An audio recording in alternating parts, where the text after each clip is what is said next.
Hey everybody, welcome to the next episode of PitchUs. My name's Tim Cooley, the author of the Pitch Deck book. Excited to have you guys here today. And as always, Jeff Erickson, my co-host, please introduce yourself. Thanks, Tim. Always love being here. My name is Jeff Erickson. I'm with a company called Forecaster. We make financial modeling easy for startup founders. If you need any help on your financial model, that's the place to go. We are super excited to have Brenda Anderson, CEO and founder of Jipe, join us today. And so without further ado, Brenda, go ahead and pitch us. Hey, I'm Brenda Anderson, founder and CEO of Jipe. Jipe connects entry-level job seekers with local hiring businesses using a simple and interactive mobile app. You might have noticed there's a hiring problem out there. 43 million Gen Zers in the United States all pretty much unanimously agree that finding a job is a job.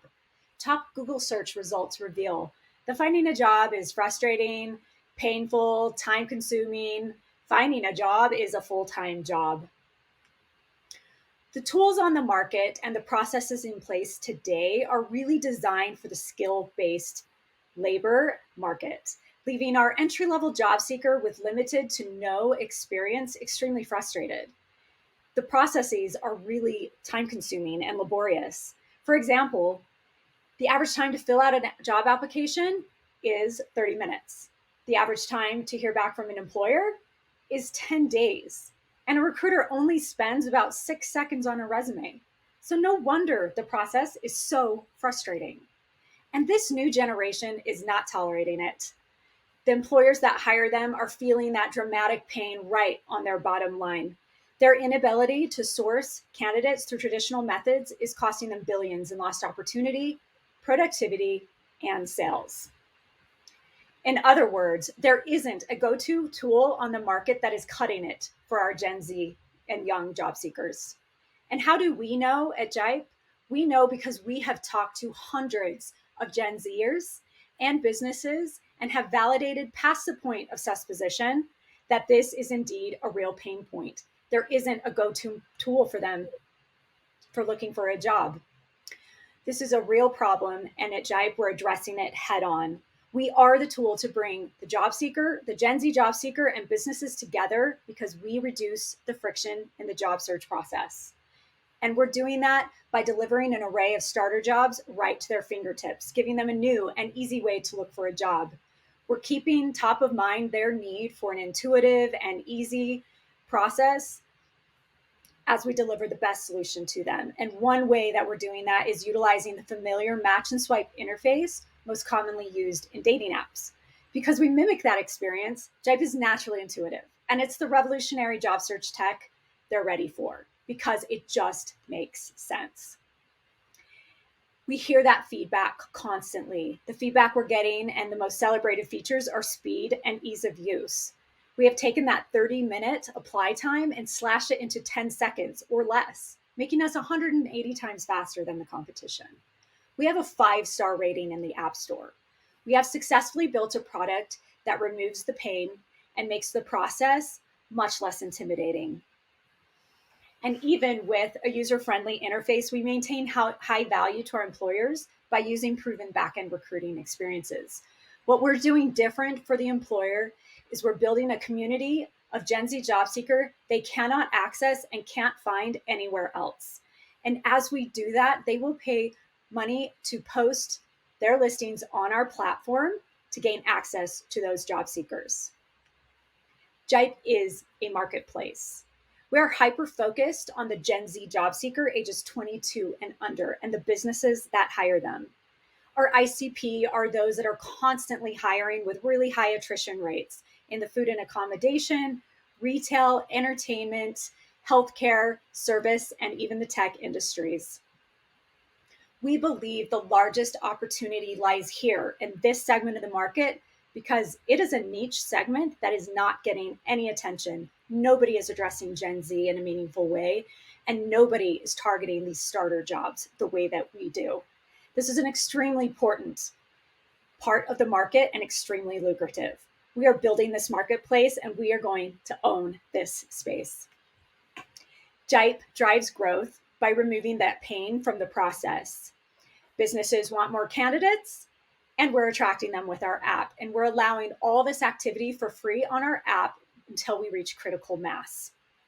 This will happen when both sides of the marketplace and our tech converge. And we are optimizing and finding the right formula of job seeker and employers in each new market to reach critical mass. We are deploying multiple tactics with marketing and sales and with our tech to find the best, most efficient, and effective strategies to grow our network. And this current go-to-market strategy is working. Last year, with limited access to resources, we focused on product and validation. But then when we closed our first tranche of our pre-seed round, we were able to take that cash, successfully deploy it, and turn it into growth. We have had tremendous growth this quarter over last quarter, and it is working. We have a user growth story. We have closed nearly 20 deals with less than 100 SQLs, and we recently hired a sales team that is onboarding right now so they can attack the rest of our pipeline and bring new businesses to the platform. We have 2 university projects going on right now, one with UVU and one with BYU. We're especially excited about the UVU project as they are building us an on-campus brand ambassador program that we can then take and replicate on any university in the United States. Jipe is a growing and large market. According to data from the Department of Workforce Services, at any given time in the United States, there are over 16 million online job listings. From a TAM of $16 billion, we've estimated our serviceable obtainable market to be approximately $1.3 billion as we narrow in on entry level in the appropriate industries. And this is a growing market. Mobile recruiting is growing at a rate of 12.7%. Indeed absolutely owns this market. Indeed also absolutely overwhelms job seekers, especially our inexperienced job seekers, and businesses through its complex platforms. The competition hasn't seen a major disruption in a long time, and it's begging for it. Like I mentioned before, nobody is addressing Gen Z the way we are. And we are driving a really compelling solution through our simplicity, through our competitive pricing, and our niche segment of the market. And our business model is that it's a free download for job seekers. We fundamentally believe that it should be, and we plan to keep it that way. We make our money through a B2B SaaS model, but at first we have to reach critical mass. Offering Jipe for free to businesses in each new market is critical for our growth to grow the network. And then when we become critical as an indispensable candidate source for our businesses, they will pay. And it will be our path to revenue and our path to grow in each new market. The B2B SaaS model is that that our standard offer is a monthly listing fee of $49 per listing per month. And that represents about half of our customer base. The other half of our customer base are volume customers that have multiple listings and or multiple locations. And they come in at an average of $160 per month. And because we're focused on businesses with high turnover, most of these customers continue their subscriptions month over month. In the first year, we anticipate being able to add 1,200 new customers to our platform. And once we can monetize, this will result in $600,000 of revenue in the first year, $3.7 million in the second, and $10.8 million in the third. Because our operating costs are so low, our gross margins are extremely healthy. I'm not only a Gen Z mom, I have extensive experience in talent marketing, creative direction, and brand development. I'm a visionary and I execute. I'm an award-winning entrepreneur. On my team, I have Aaron Despain, who is an expert and master in this space. He owns over 5 patents in the job matching algorithm space. And we have awesome plans to grow our tech and our AI on the platform. RevRoad is our largest partner and investor to date. Your investment will help secure key talent in our open roles. We're supported by experts in legal, accounting, and sales. We have an incredible and talented board of directors with myself, with Amy Caldwell from Rev Road, and Joel Rackham, Senior Vice President of Global Sales at MarketStar. Together, they bring an interesting dynamic and expertise of growing and exiting startups, in networking, in business development, and in direct and channel sales. $380,000 has been invested to date. I'm raising $500,000 in a pre-seed round with a $5 million pre-money valuation cap.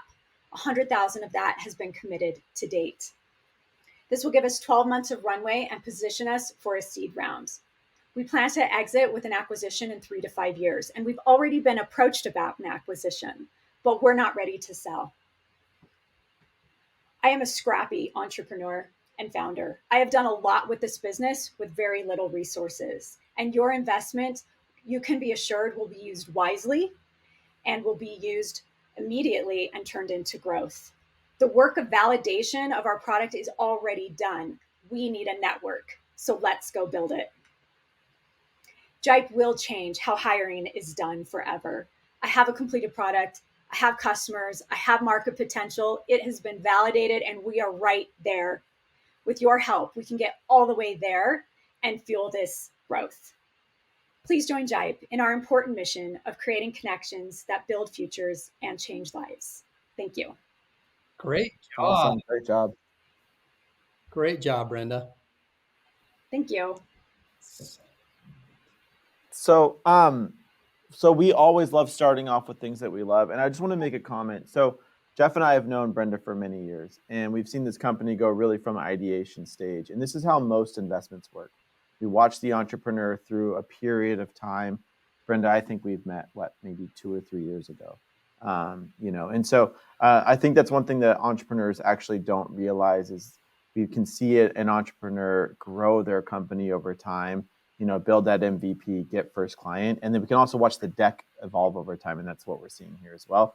Many of you don't know that backstory, but I want to give you that as context. So with that being said, Jeff, please provide some things that you liked with the presentation. Tim, that's great context there as well, because honestly, this is one of the best pitch decks we've seen, I think, on the PitchUs podcast. So in my opinion, very professional looking. For those listening in, know that Brenda has gone through, I don't know, would it be safe to say hundreds of iterations or Probably. a lot of iterations to get to that point? And great job on the pitch deck. Looks very good, professional. You had the key things in there. That said, there is a lot to like about where you've come here. I love the start. You spent a good portion of the presentation on defining the problem. And a lot of times that's something that gets skipped over by founders. You did an excellent job of, identifying the problem and kind of drilling down into almost layers of the problem where, it's hard to finding a job is hard. It's even harder if you're a Gen Z and you're looking for a first time early, stage for early, job. And then on the flip side, there's another aspect to the problem, and that's on the company side. And we can all relate to, the challenges that companies are having keeping Gen Z people or even attracting Gen Z people to their job opportunities. So I thought that set the stage for the entire presentation. And so great job on setting up the problem. I loved the solution as you went through. The thing that really caught my attention was when you said we're 180 times faster. Great job in positioning that, because that it was like, I'm like, wow, okay. I was trying to do some math, and then you came back with it takes us 10 seconds to apply, and whereas normally it's 30 minutes to fill out an application. It's like, bam, that was huge. The 5-star rating, quicker response times from employers, all of that was super powerful.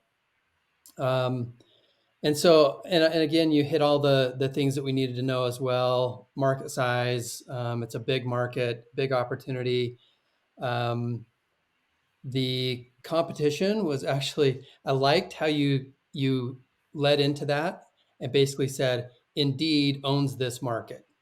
And then you qualified it and said, but they're not addressing Gen Z. And I think I immediately thought, okay, the interface for Indeed is definitely not Gen Z friendly. And I got that from your presentation. I immediately clicked.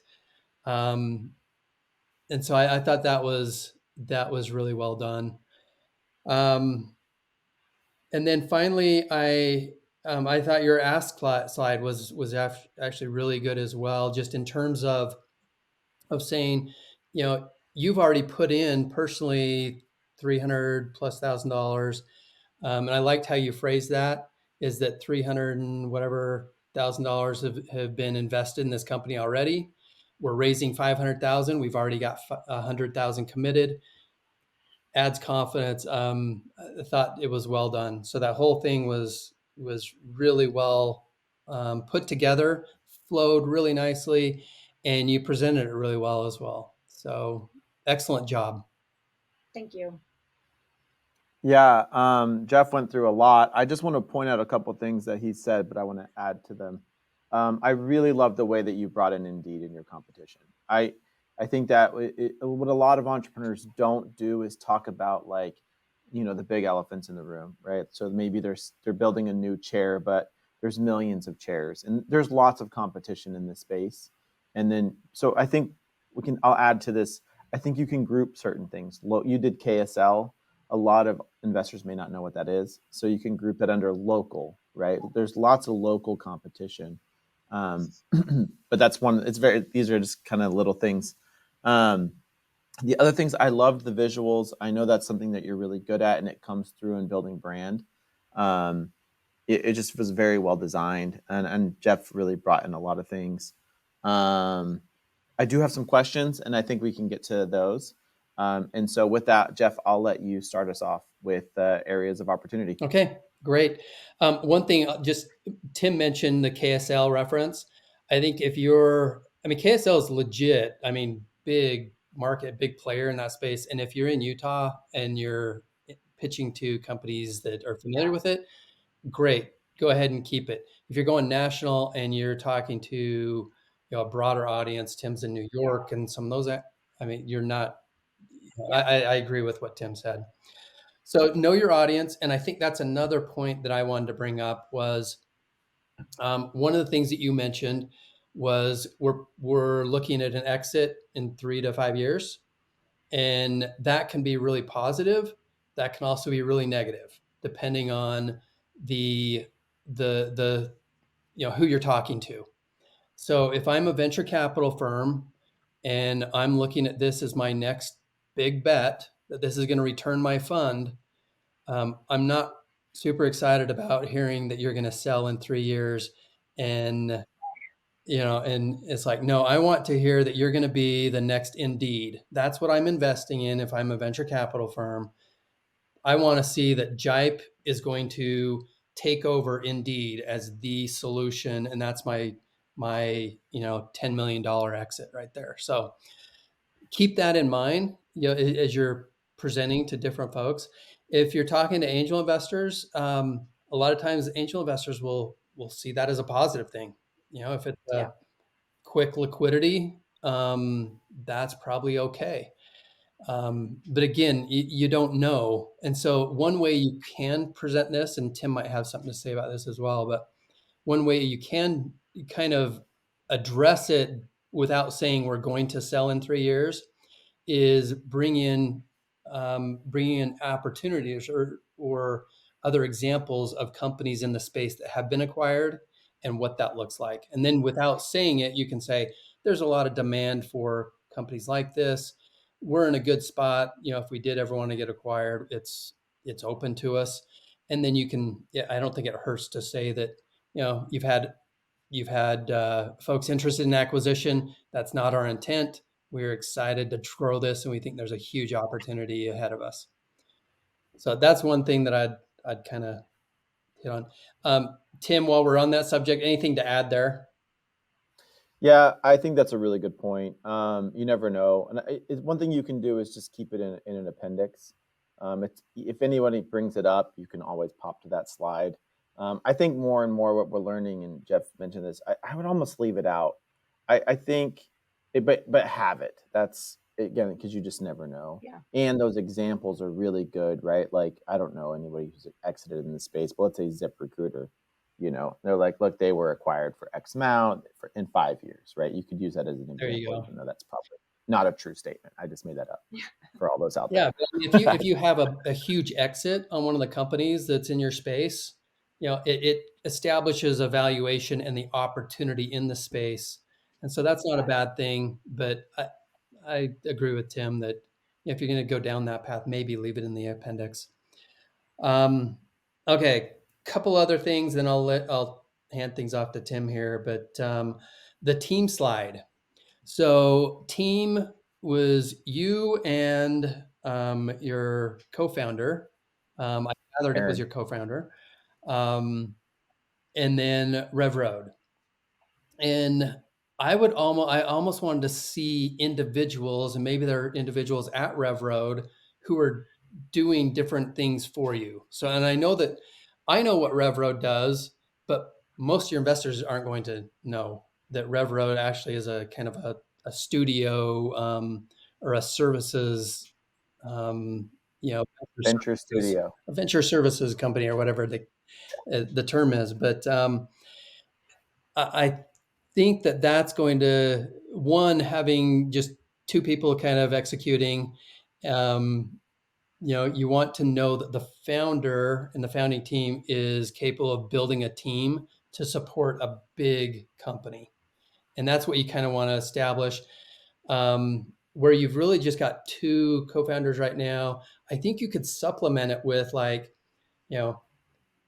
does marketing for us. Darren does strategy for us, and bring in the individuals. And I think that's going to help your team slide. Investors are going to, in general, feel better about having a bunch of individuals there, going, oh, you've got this person who's an expert in this domain helping you out. So Yeah, thought like there. And then the last thing I had, let's see, I had one other thing. Oh, and then you mentioned that part of the investment is going to go to fill your open roles. And so that goes back into building the team out. I was curious, what are those open roles? What are the things that you needed there? I'd probably just follow that up with a question, but maybe you can address that and say, we need sales help. We need to hire this person. We need a CTO or what? Well, you've kind of got the technical person, but whatever it is, I wanted to know what those roles are and where the gaps are. Yeah. So anyways, hopefully that's helpful. Yeah, definitely. Yeah. All right, if I'm looking down, it's because I'm taking notes. No, we're doing the Really same good. thing. So, so let me stick with the team. I think you can remove your board of advisor page and add that to the previous. Like Jeff mentioned, you could put you and Aaron at the top and too big.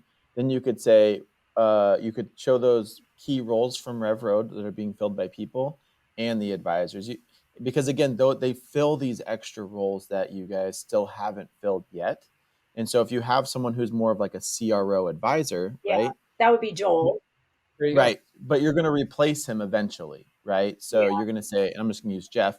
Jeff, we have a person in mind, but right now it's being filled by an advisor. You're not going to say this in the pitch, but that's really what you're trying to do is replace kind of these part-time people with full-time people, or you're going to pull him in full-time, and that also happens, right? Got it. That's really what the money's for. Yeah. Okay. So that I think that would clean up both of those slides and also give you a little bit more substance than just the two in a logo. Okay.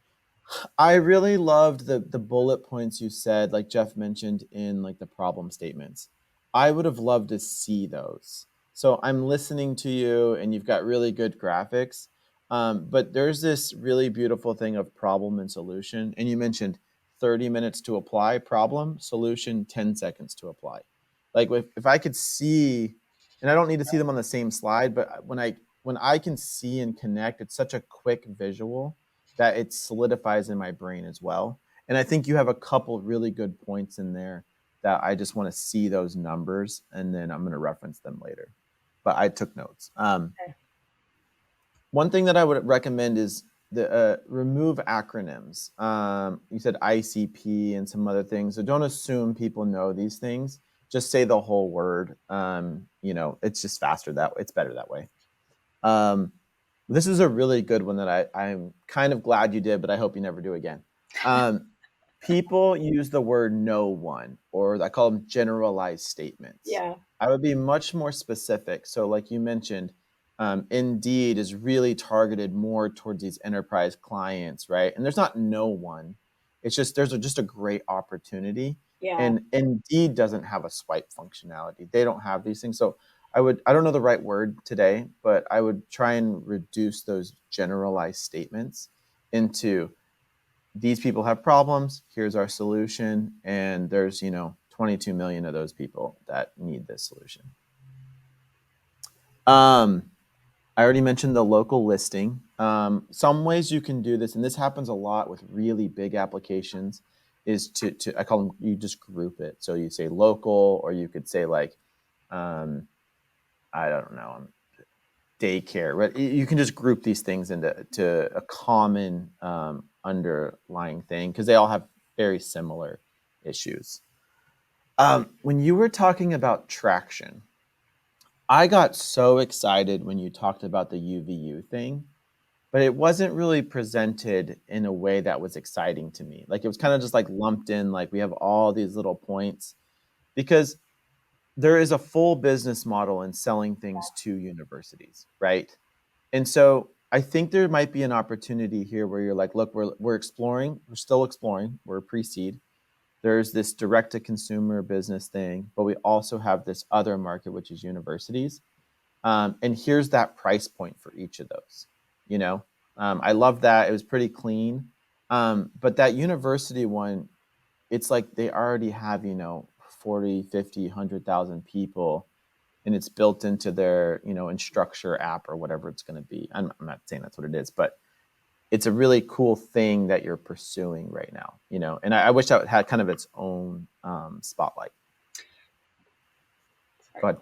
Oh, No. I was just going to ask to clarify. So university it hits both sides of the market. Are you specifically talking about selling Jipe to use in universities to post their jobs? Oh, no. Or are you I'm just saying to reach students? Because that's what I'm doing with them right now. Yeah. So both, either one, Okay. whatever one you're going after. But I just think they're very different use cases. If the university, it's for their jobs, it's for their students. That's kind of a closed ecosystem, which is awesome. And then you have this broader ecosystem, which is, the McDonald's looking for high school people, right? Very similar product, different phone call. Yeah. That's what I'm going to say, right? Yeah. Yeah. Because it's almost additive to what you're doing. It's like, we're doing this great. We have this amazing business and this is what we're doing. And by the way, we have this huge opportunity with universities as well. And it's like, bam, you kind of hit what you're doing with UVU in particular. Okay. And again, I'm going deep on this because you're right there. So again, talking about generalized statements, you use this idea of critical mass. You never mention what that means. Like, do you have to get to 100,000 downloads? Do you have to get to 5? Do you have to get it to 1 million? Those are those milestones that the funding is for.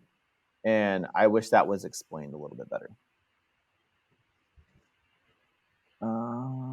Okay. Oh, and then my last point of feedback, and this is one of those ones that's Tim Cooley, is please remove the thank you slide.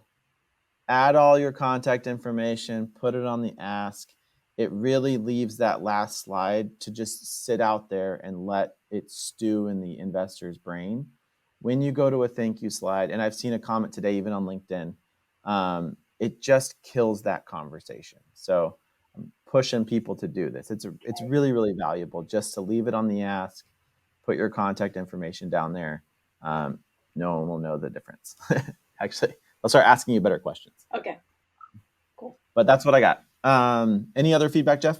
The one thing the question I had was, I don't know that I caught where you're at in terms of revenue. So it was a little bit confusing for me in terms of you said we've got this freemium model for the students, and then like half of our customers are paying $49.90 or $49 a month, and another half of them are paying 100 on average 160 or something.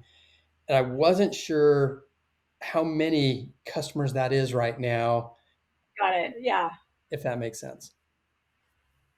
Yes. Okay.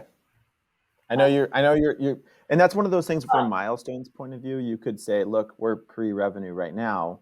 Yeah. We've got 20 people on the platform. We're going to turn it on once we hit 1,000. And that solves a lot of those. And that was one of the, sorry, I interrupted. Go ahead. No, that was actually one of the questions I was going to ask for your guys' feedback. I'm always, the growth story is challenging, because there's the revenue growth story, and then there's the engagement growth story.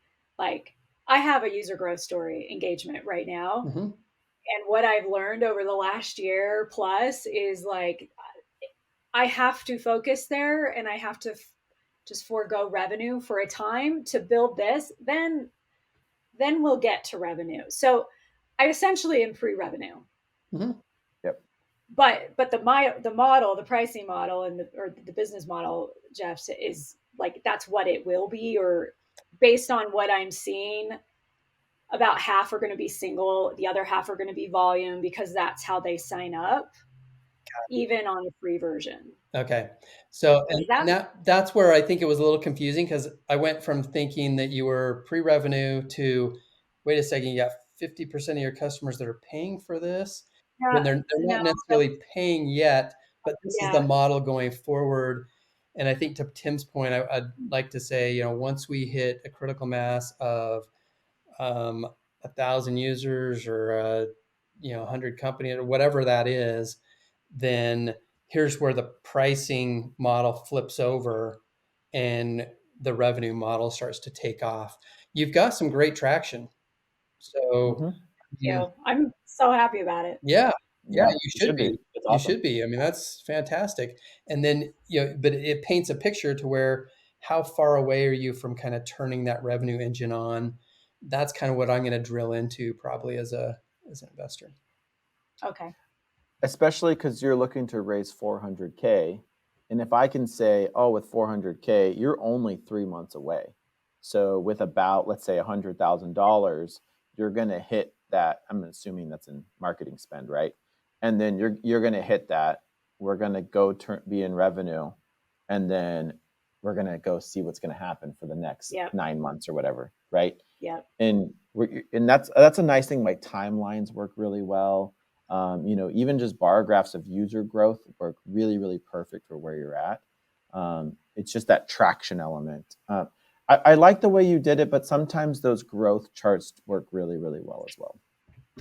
Yeah, I kind of debated whether I wanted to use the bar growth chart, or like the traction bubbles that say percentage growth. Mm-hmm. Try it out. Try it. There's organizations. I landed on the bubbles, but yeah. I have the chart in my appendix, so it's always like at the ready. Yeah. Yeah. Okay. So with that, based off of what we heard today, Jeff, would you move this company onto due diligence? This is, like I said, this is probably one of the best pitch decks we've seen, one of the better presentations for sure.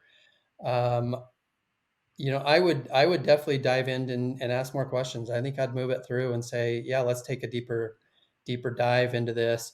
We'd probably dive into some of those things that we started talking about.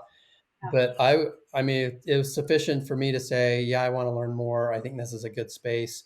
I think you've identified the problem. I think there's opportunity here. So great job. Thank you. Thanks. Yeah. I would agree as well, especially since we've known you and we haven't really chatted in a while. I think it would be for me to dive deeper into those growth numbers and what's coming next. What does the UVU really look like from a due diligence point of view, not from a 10-minute conversation point of view? Yeah. And then those things are going to determine whether we move to, a check or not. But I think you're at a really good space. It's very interesting. It's an interesting space. And it seems like what you're doing is working. So for those reasons, yeah, I would definitely want to follow up with you and see what's going on. Great. Cool. Thanks. Awesome. Well, Brenda, thanks so much for being here. Jeff, thank you for being here. If you guys need help, if you need help with your finances, please check out Forecaster. Their tool is just getting better all the time. There's a link below. And if you need help with the deck, please apply or, purchase the pitch deck book. It's really a really fundamental guide of the things that you need. And we'll see you all next time.